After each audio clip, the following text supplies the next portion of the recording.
guys! So, good morning! So, ngayon, maglilinis ako ng isda. Kanina umaga kasi si father ay naglambat ng isda. So, nakahuli siya ng tatlo. O, diba? Wow! Hindi na bibilhin. Huhulihin na lang sa ilog. Tapos, may pang-ulam na kami ng lunch. Ayun. Yes! Ayan. Ayan, oh. Kilala nyo ba kung anong klaseng isda to? Anong tawag sa isda na to, Noy? Balanak.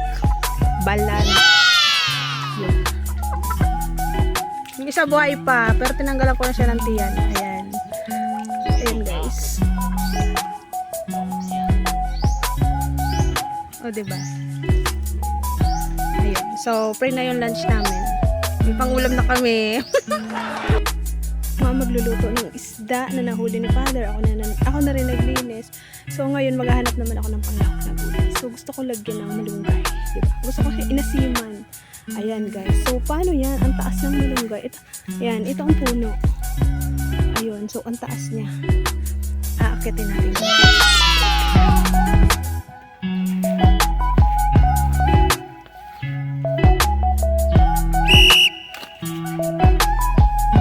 So, ito na nga guys, inaakit ko na yung puno. Grabe, ang hirap pala. Bago ka pa makapagluto, ang dami pang mga pagdadaan ng ganito. Siya, baka nalaglag din eh. Ay, paano? Wala pa naman akong panty charots.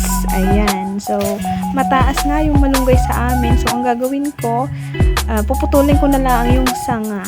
'Di ba? Para makakuha ako ng malunggay. Sobrang taas niya nakatisi guys. Grabe. Oh, wala namang mautosang kumuha kasi lahat sila wala. So, ako lang ang dapat kumuha. Wala akong aasahan. So, ayun na nga guys. Nakakuha na tayo ng ilang sanga. Ayan. So, thanks God at tayo naman ay nakababa ng maayos.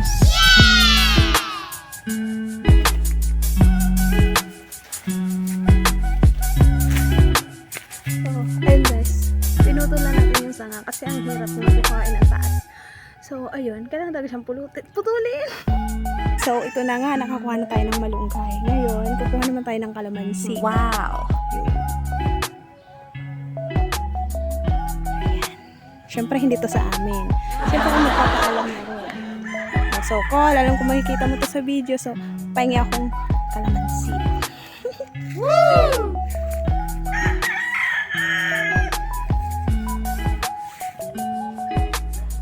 Hirap kumuha, hindi ko makita kasi hindi ko suot yung salamin ko.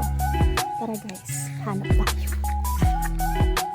So, ang dami ko naman naikot, wala naman makitang bunga. So, ito merong isa.